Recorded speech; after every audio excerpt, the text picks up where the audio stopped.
Magandang araw mga kakayod. Nandito na naman po ang inyong kakayod Vincent, ang inyong kasama, ang inyong kaibigan dito sa ibang bansa para maghatid na naman po sa atin ng mga kwento, buhay, ganap, mga pang-araw-araw na ginagawa ng OFW na sigurado pong mapagkukunan ng bagong kaalaman, aral, mga pamamaraan, mga safety measures na magamit po ng ating mga kakayod na nandyan na sa Pilipinas at nag-a-apply na, natanggap na at bibiyahe na po, lilipad na papunta po dito sa ibang bansa, lalo na po dito sa may Saudi Arabia para magtrabaho.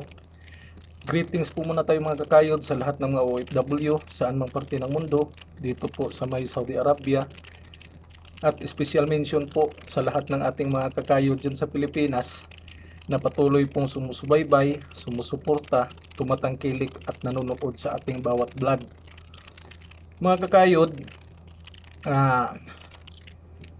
na bigyan na natin ng balita yung mga OFW sa mga parte ng mundo, at lalo na yung mga baguhang OFW na nandyan pa sa Pilipinas na lilipad na para magtrabaho dito sa may Saudi Arabia, sa mga latest at saka totoong pangyayari na naganap po nitong nakalipas na mga araw sa buhay po ng isang OFW dito na nabitay dahil po sa nakonvict po siya sa kasong murder na napatay po niya yung isang Saudi national na napukpok niya ng ulo sa pag-aaway nila dahil sa pera.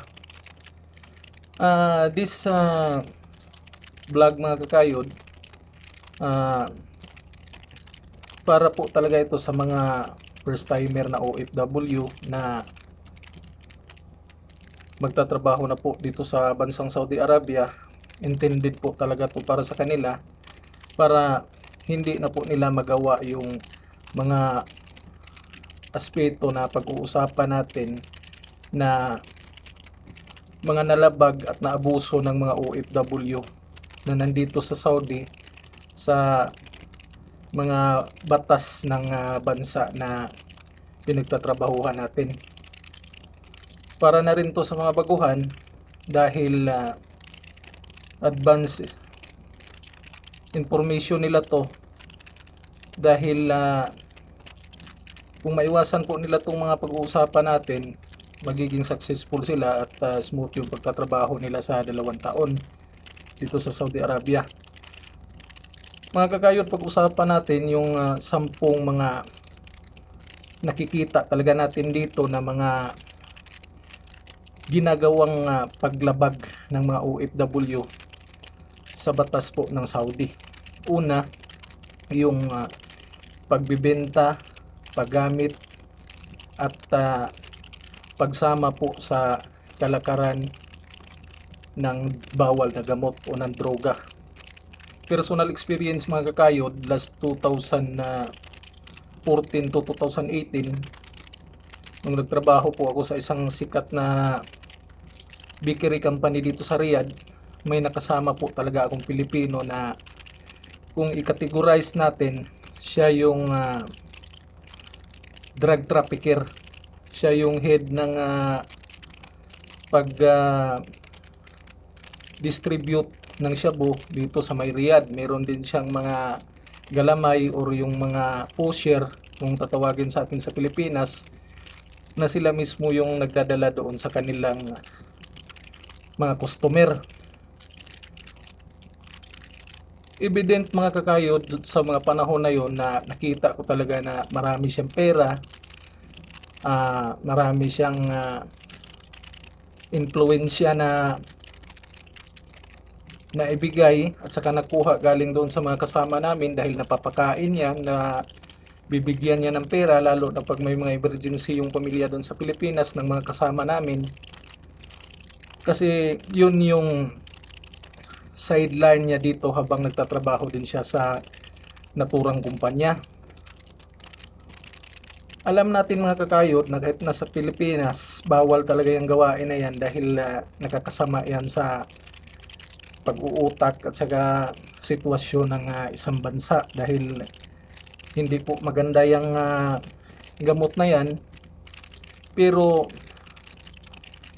hindi ko rin maisip mga kakayod na kahit sa sobrang higpit at saka stricto ng batas dito sa Saudi Arabia, mayroon pa rin mga Pilipino na pumapasok sa pagbibenta, paggamit at pag-reproduce ng illegal na droga dito sa Saudi Arabia, kahit alam naman sana nila na yung pinaka-worst na magiging outcome pag nahuli sila ng pulis ay mabibitay sila at mapupugutan ng ulo dito sa Saudi Arabia.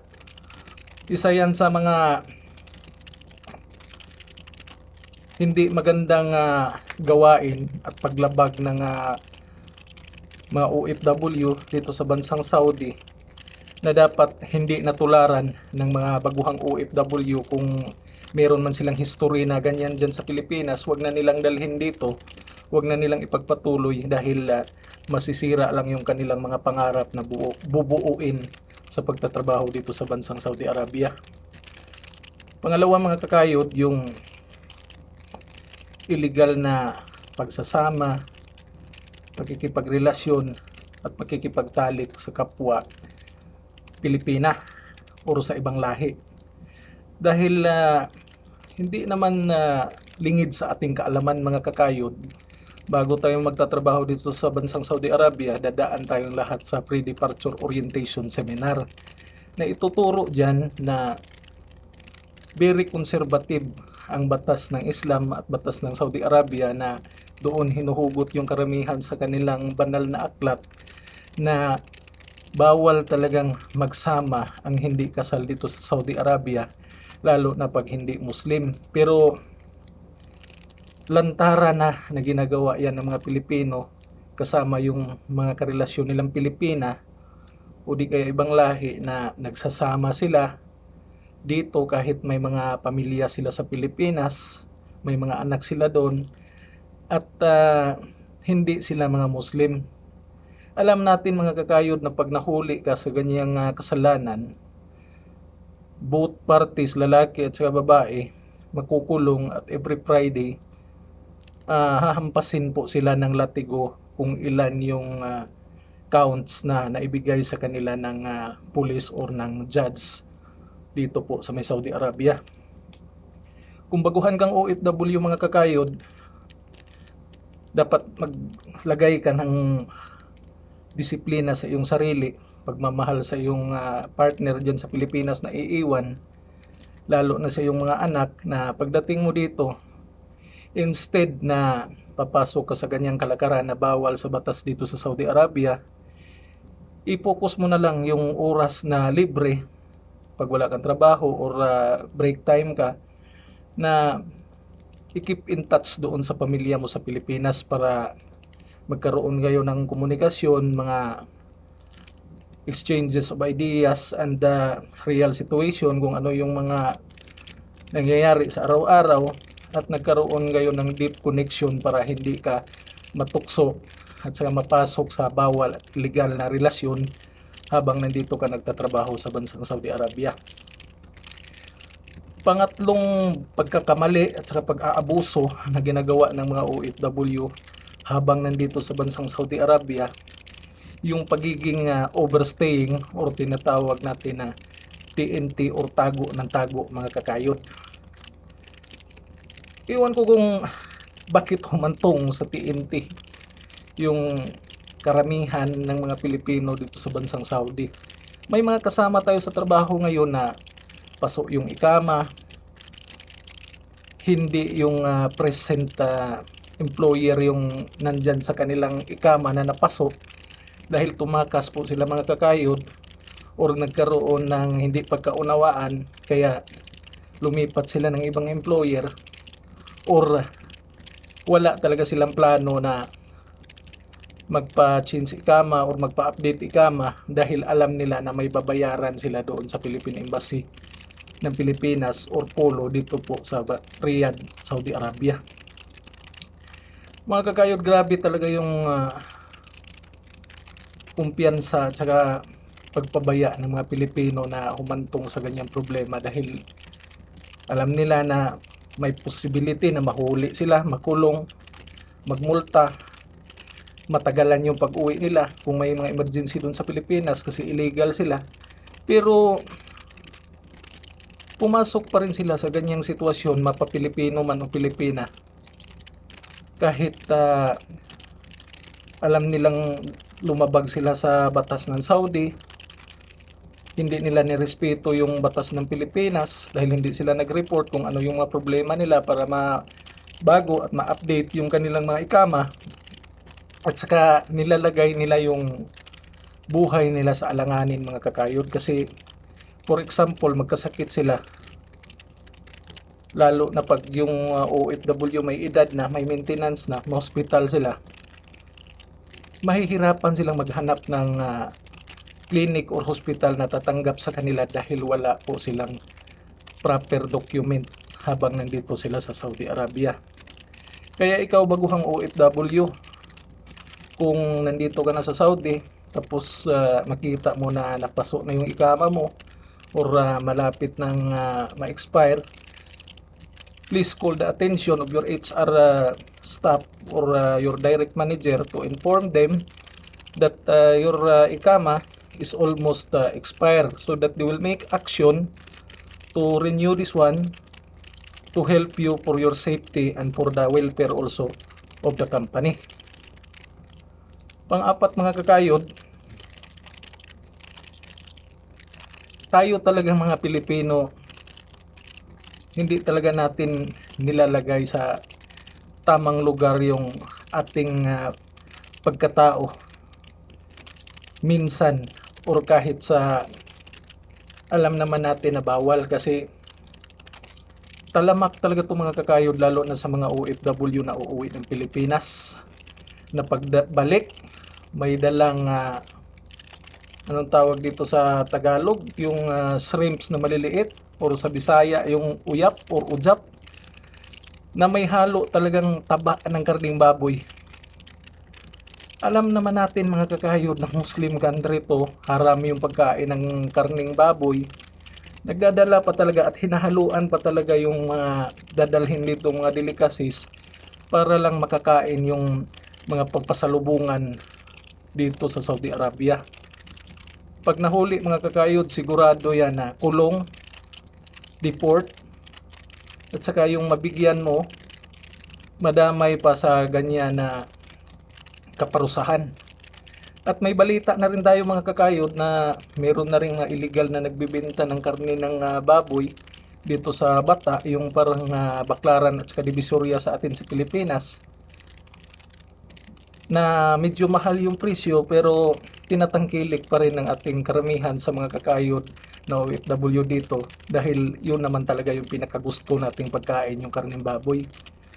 Mga kakayod, please, maglagay tayo ng respeto sa kanilang customs and traditions, also with the religion. Disiplinahin natin ang sarili na pag uwi na lang natin sa Pilipinas, doon na lang tayo kakain ng karneng baboy.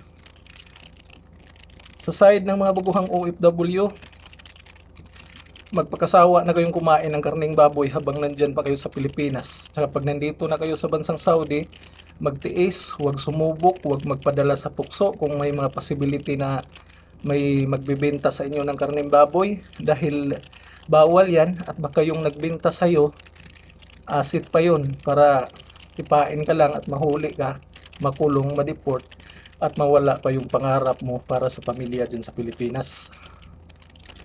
Panglima, mga kakayod, sideline. Anong ibig sabihin ng sideline? Tayong mga OFW, bago tayo aalis dyan sa Pilipinas, nakapirma tayo ng kontrata sa ating magiging employer dito sa bansang Saudi Arabia sa loob ng 2 taon. Yan po yung inclusion ng one contract. So ibig sabihin, sa kanya lang po tayo magtatrabaho sa loob ng 2 taon. Pero may mga Pilipino talaga, may mga OFW dito sa Saudi Arabia, mga kakayod, na hindi po sila kontento sa kinikita ng kanilang sahod sa kanilang employer.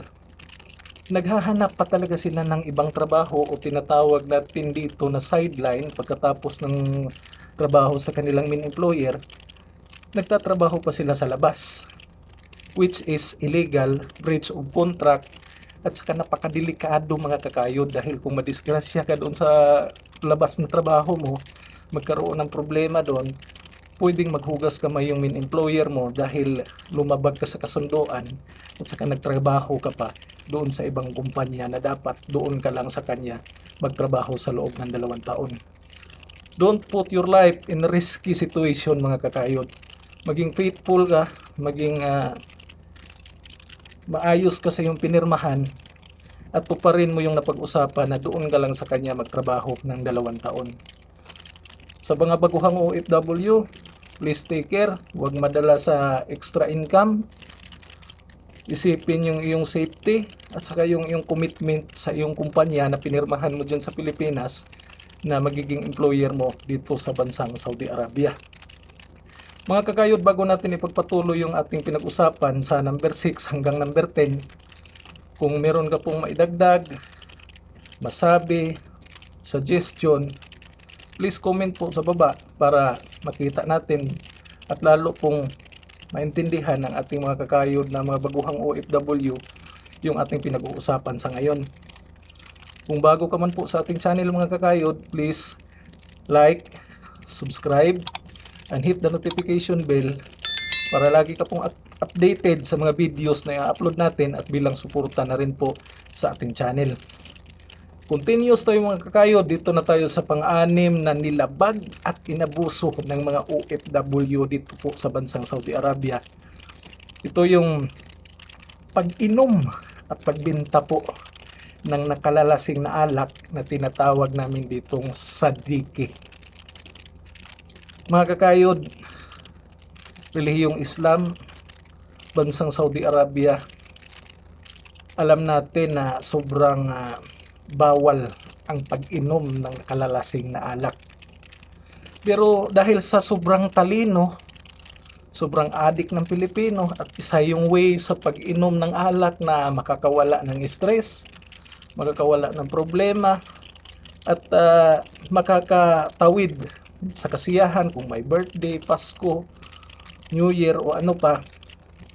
Gumawa talaga yung mga Pilipino ng timpla dito mga kakayod na may ingredients ng sugar, ng yeast, tubig o ano pa para makabuo ng tinatawag na sadiki, na minsan hinahaluan pa ng sangkap ng gaas para mas tumapang at saka madaling malasing yung iinom nito. Mga kakayod, unang problema dyan, bawal. Kung mahuli ka ng ibang lahi or ng Saudi, kulong ka, hampas, deport. Pangalawang problema sa pagbebenta at pag-inom ng sadiki o illegal na alak dito sa Saudi, meron na pong pinalabas sa GMA, if ever hindi po ako nagkakamali sa magpakailanman, na nabulag po siyang OFW sa kakainom po ng sadiki dito sa Middle East dahil wala po yung chemistry evaluation.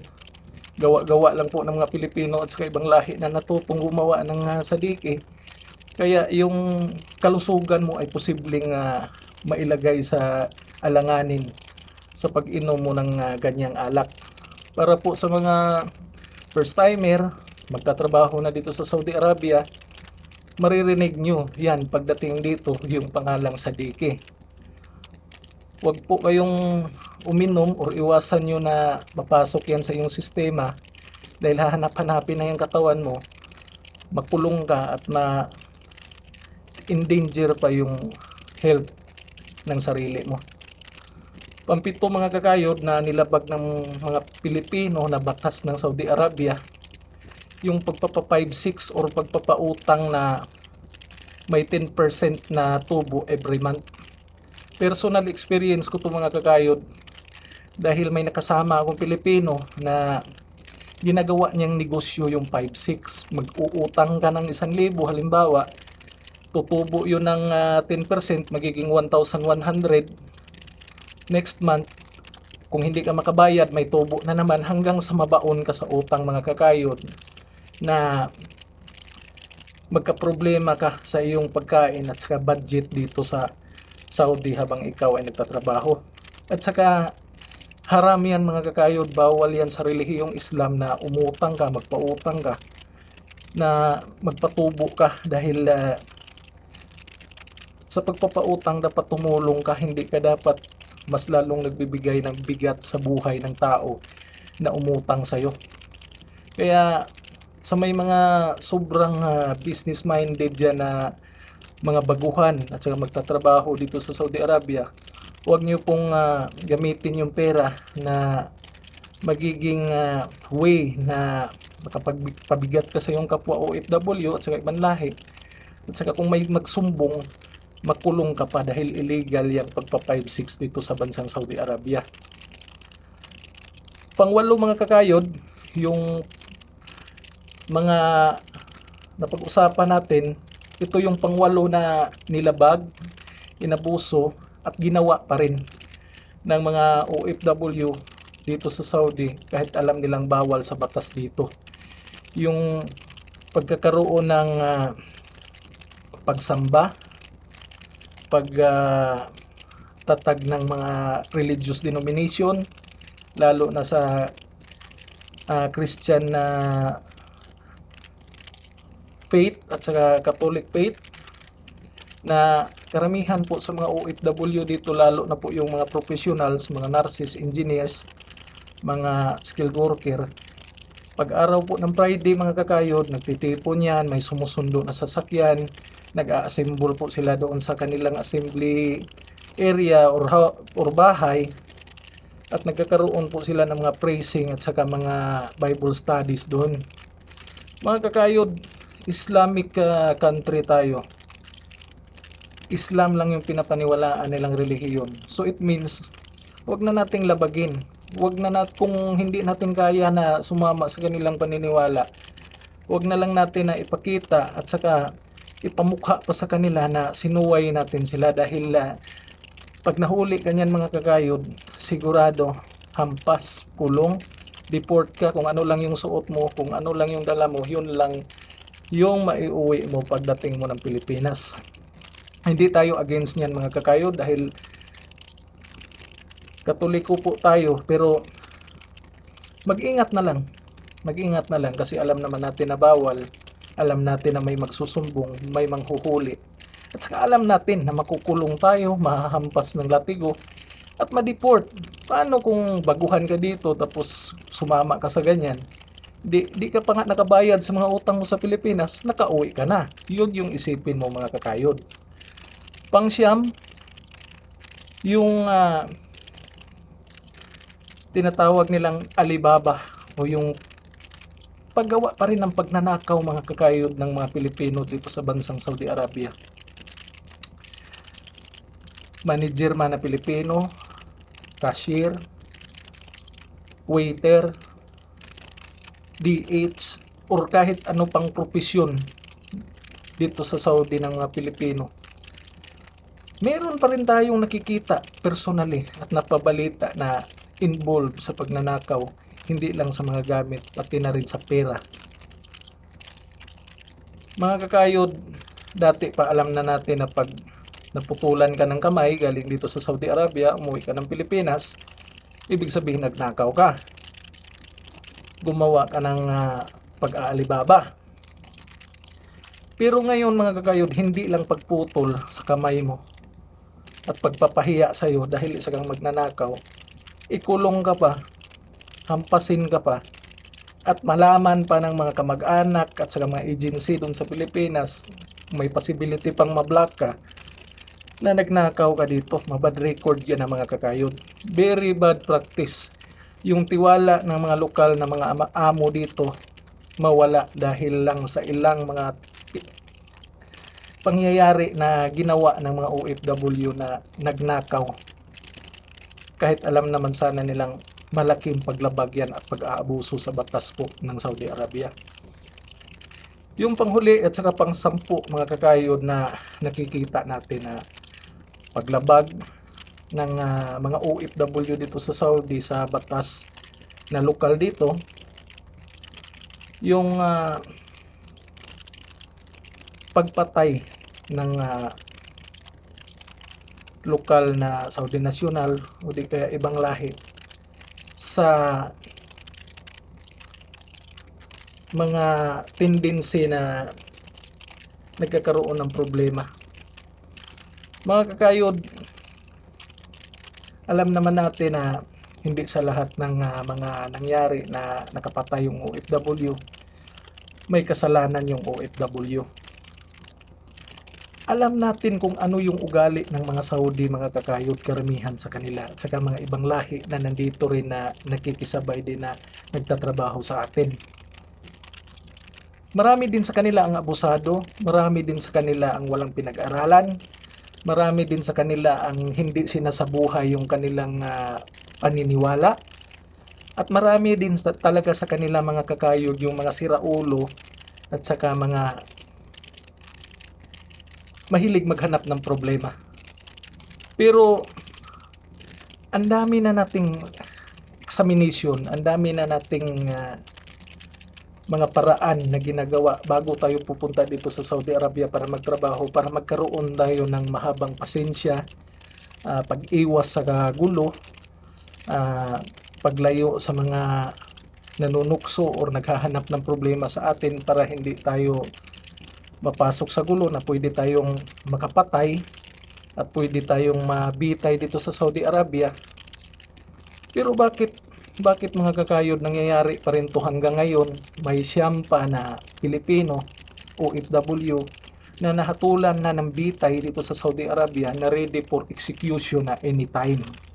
Na yun yung sinasabi ni Ambassador Rumato, na nilalagyan nila ng profound concern at saka action para magkaroon ng paglutas, pag-save ng buhay, pagbaba ng sentensya at saka paghaba pa ng panahon bago mabitay, para malaki pa yung chances na masave natin yung isang buhay na may pamilyang nag-aantay doon sa Pilipinas. Mga kakayod, magdasal. Walang perfect sa atin, pero kailangan talaga magdasal para magkaroon ng kalinawan, pagiging kalmado at mahaba yung pasensya.